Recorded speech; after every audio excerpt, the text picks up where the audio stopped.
दोस्तों, जहां बात चल रही है प्रधानमंत्री मोदी जी की, जिस तरह से प्रधानमंत्री मोदी जी विपक्ष पर प्रहार कर रहे हैं, प्रधानमंत्री खास तौर पर चुनाव आयोग की वो शर्तें तोड़ रहे हैं जिसमें लिखा हुआ है कि घोषणा पत्र पर किसी की टिप्पणी आप नहीं कर सकते। इसी को लेकर के कांग्रेस जो थी चुनाव आयोग चली गई और चुनाव आयोग ने कड़ा निर्णय लिया है प्रधानमंत्री मोदी जी पर एक्शन लेने का। प्रधानमंत्री मोदी जी पर क्या एक्शन होगा, क्या नहीं होगा, ये तो खैर वक्त की बात है, क्योंकि पाले हुए लोग जो हैं एक्शन नहीं लेते।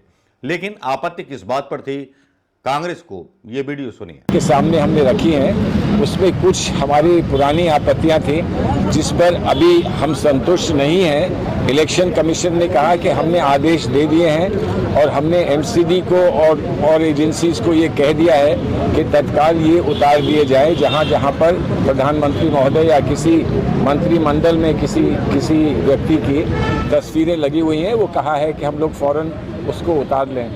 हमने उसके साथ साथ ये भी कहा कि प्रधानमंत्री जी की जहां फ़ोटो लगती है वो तो अपनी जगह एक बात है, लेकिन प्रधानमंत्री जी जो कहते हैं, भाषणों में कहते हैं, उसका हमें बहुत दुख हुआ है। जो उन्होंने बात ये कही है हमारे मैनिफेस्टो के बारे में कि झूठ का पुलंदा है, इसका हमें बड़ा दुख है। आप कहीं भी डिसएग्री कर सकते हैं किसी और पार्टी के साथ, आप उसके तर्क दे सकते हैं, आप उसका कटाक्ष कर सकते हैं, लेकिन ये कहना कि एक राष्ट्रीय स्तर की पार्टी जो हमारे राष्ट्रीय आंदोलन में सम्मिलित रही, वो ऐसा झूठ का पुलंदा अपने मैनिफेस्टो में लिखेगी, जबकि एक बहुत अच्छा मैनिफेस्टो लिखा गया है। साथ ही साथ उन्होंने ये भी कह दिया कि ये आज़ादी से पहले जो यहाँ व्यवस्थाएं थीं या जो वातावरण था जिसमें कि जो पार्टियाँ आज़ादी का विरोध कर रही थी या हमारे सेक्युलर समाज का विरोध कर रही थी, उन पार्टियों का ये मैनिफेस्टो लगता है। इस बात का हमें अत्यंत दुख है और हम ये समझते हैं कि हिंदुस्तान के, इस देश के प्रधानमंत्री को ऐसी बात कहने का कोई अधिकार नहीं है। इस बात को हमने इलेक्शन कमीशन के सामने रखा है और उनसे विशेष आग्रह किया है कि इसको गंभीरता से वो लें और इस पर जो कार्रवाई कर सकते हैं वो कार्रवाई तत्काल करें। सलमान खुर्शीद का ये वीडियो आपने सुन लिया होगा जिस पर कि आपत्ति उन्होंने जताई, लेकिन आज का दिन पूरा विपक्ष का रहा। जिस तरह से विपक्ष भारतीय जनता पार्टी के प्रधानमंत्री मोदी के उन जुमलों पर हावी रहा जो जुमले प्रधानमंत्री बोलने में पीछे नहीं हटते। एक वीडियो में, एक इंटरव्यू में तो ये तक बोल दिया प्रधानमंत्री मोदी ने कि मैं अमेरिका गया था, बहुत पहले गया था, वहां मैंने मॉल में एक इलेक्ट्रॉनिक गजेट देखा। गजेट देखने के बाद मैंने बोला कि लेटेस्ट वर्जन दिखाओ, तो मॉल वाला बोला कि अभी ये प्रोडक्ट हमारे देश में बना ही नहीं है। ये वीडियो काफी मजाक का विषय बनना है, क्योंकि अगर प्रोडक्ट बना नहीं था तो आपने प्रोडक्ट देख कैसे लिया प्रधानमंत्री मोदी जी? मतलब वाकई आप कमाल हैं, आप मतलब अंतर्यामी हैं। जहां कांग्रेस आपको आपकी बातों पर एक तरफ घेर रही है, आपके वादे जुमले सब जो है बेकार चले जा रहे हैं और 400 के पार का नारा भी आपका खोखला साबित होता चला जा रहा है। विपक्ष इस बार हमलावर है। जहां दावा किया जा रहा है प्रधानमंत्री के मोदी के द्वारा कि 400 पार, लेकिन यहाँ 400 नहीं 100 के पार भी हो जाए तो मुश्किल है, क्योंकि यहाँ सुप्रिया श्रीनेत भी एक सवाल उठा देती हैं। और सुप्रिया श्रीनेत सवाल उठाती हैं, क्या सवाल उठाती हैं ये भी हम आपको बताएंगे। तेजस्वी यादव भी सवाल उठाते हैं और क्या सवाल उठाते हैं वो भी हम बताएंगे। और बहुत सारी चीज़ें हम विपक्ष के पूरे रिएक्शंस के वीडियो आपके बीच डालना चाहते हैं दोस्तों, जो मीडिया ने आपको नहीं दिखाई प्रतिक्रियाएं। मेरी कोशिश है कि वो आप तक पहुंचे, इन विपक्षी नेताओं की आवाज़। तो देखिए एक के बाद।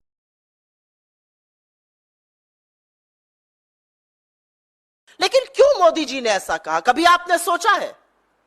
कुछ और कह सकते थे कि ये गलत है, ये नहीं संभव है, ये नहीं होगा, कुछ भी कह सकते थे। ये क्यों कहा? क्योंकि यही दिल का प्रेम है। इश्क और मुश्क छुपाए नहीं छुपते हैं, और मोदी जी के पुरखों का मुस्लिम लीग से ऐसा इश्क है जो छुपता नहीं है।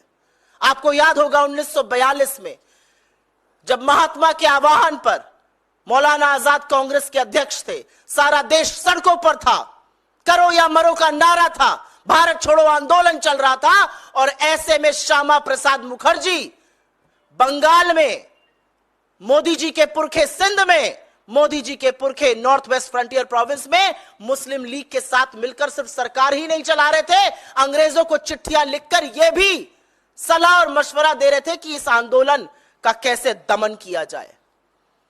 ये ना हमारे सगे हैं, ना आपके सगे हैं, ना भारत मां के सगे हैं, ये हमेशा से सगे विभाजनकारी लोगों के हैं, विभाजनकारी पार्टियों के हैं, चाहे वो मुस्लिम लीग हो या फिर अंग्रेज हो।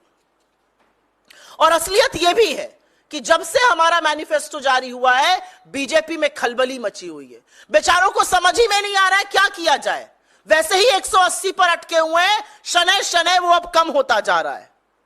और इसीलिए मैं 1 मिनट में जरूर अपने मैनिफेस्टो का, जरूर अपने न्याय पत्र का जिक्र करना चाहती हूं कि क्यों हमें फक्र है इस पर, क्यों लोग कह रहे हैं कि एक व्यापक दृष्टिकोण है, क्यों लोग कह रहे हैं कि यही देश की तकदीर और तस्वीर बदलेगा। हर उस समस्या का, चाहे वो बेरोजगारी हो, महंगाई हो, आर्थिक असमानता हो, गरीबी हो, भूखमरी हो, महिलाओं के खिलाफ अपराध हो, हर उस समस्या का जिसको देश ने 10 साल में झेला है, इस मैनिफेस्टो में यहाँ तो भैया पूनिया होंगे। पूनिया, तनुष पूनिया। समाधान। तो कांग्रेस गठबंधन हो। हाँ, कांग्रेस के। मैं हम लोगों ने सरकार से का लाभ मिला, 2000 रुपया दिए थे, हमारे खाद की बोरिया हो गई 1470 रुपये। हम लोगों ने कौन लाभ है भाई? वो 2000 तुम दिए तो हम हैं क्या, हमारे लेके भाई? हम किसान आन तो ले तो हमारे ही रहे हो आप। कोई न कोई टैक्स, कोई न कोई चीज बढ़ा दे हो, अब वो देहो 2000 रुपया तो वहाँ हो ही का हमारे लोगन कल्याण। 5 किलो राशन जो दिन जाते है, 1 महीनों तो न चली के 4 आदमी कवैया है। अब कांग्रेस जो कही से है 400 का सिलेंडर है, अब 1100 का सिलेंडर हुआ। उसके बाद चुनाव आवा तो आप घटा दी हो, चुनाव के बाद में फिर वही कह दे हो।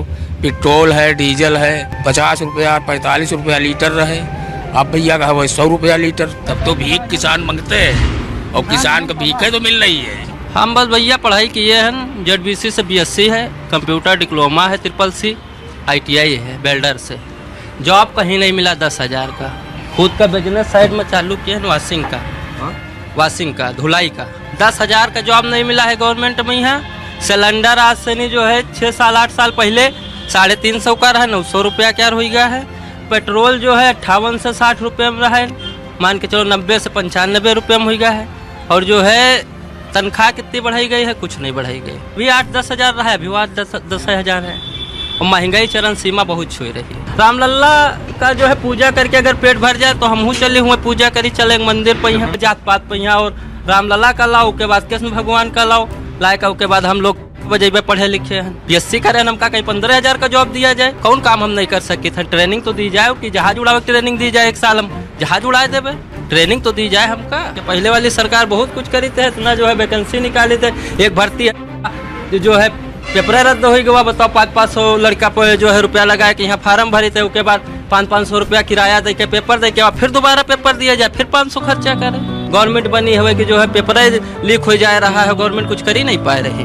चुनाव तो मुद्दा है भाई, गवर्नमेंट है तो जॉब निकाल रही, भर्ती कर रही है। जो आदमी एक रेल की सीट के लिए ज्योतिषी बन सकता है फर्जी, वो देश की सीट के लिए, प्रधानमंत्री की सीट के लिए क्या कर सकता है, सोचने की बात। इसलिए मोदी जी कहते हैं लगातार 400 पार की बात करते हैं, लेकिन मोदी जी ना नौकरी की बात करते हैं, ना रोजगार की बात करते हैं, ना छात्र नौजवान की बात करते हैं, ना किसान मजदूर की बात करते हैं, ना गांव और गरीब की बात करते हैं। मोदी जी ना शिक्षा स्वास्थ्य के बारे में बात करते हैं, स्कूल अस्पताल के बारे में नहीं बात करते। फिर किस बात पर देश की जनता 400 पार करेगी? अगर मोदी जी मुद्दे पर बात नहीं करेंगे तो 400 क्या 100 भी पार नहीं हो पाएगा। इसलिए मोदी नहीं, मुद्दे की बात होनी चाहिए। ये सारे वीडियोस आपने देख लिए होंगे दोस्तों। क्या इसके बाद भी आपको लगता है कि जिस तरह से हमलावर तेजस्वी यादव हो रहे हैं, जिस तरह से सुप्रिया श्रीनेत हो रही है, जिस तरह से आम पब्लिक हो रही है, जो आम पब्लिक प्रधानमंत्री मोदी जी का गरेबान पकड़ करके पूछ रही है, और दूसरी तरफ जो है जीतू पटवारी यूरिया की मिलावट पर मोहन यादव से सवाल पूछ रहे हैं, तो दोस्तों मुझे इस देश के प्रधानमंत्री मोदी की जो है हालत अच्छी नज़र नहीं आ रही सोशल मीडिया पर। क्योंकि एक तरफ जहां प्रधानमंत्री मोदी के बारे में दावा किया जाता है कि बहुत बड़े चमत्कारिक पुरुष हैं, लेकिन इस चमत्कार की हवा जब निकल जाती है, जब प्रधानमंत्री मोदी कांग्रेस के घोषणा पत्र को मुस्लिम लीग से प्रेरित बताते हैं और उनकी धज्जियां उड़ाती हुई सुप्रिया श्रीनेत साफ साफ नजर आती हैं कि मुस्लिम लीग से तो आपका पुराना रिश्ता है, पुरानी मोहब्बत है। चलिए, कुछ तो हो रहा है देश में। सोचने की बारी मतदाताओं की है इन लोगों की वीडियो सुनने के बाद। दोस्तों नमस्कार, जय हिंद।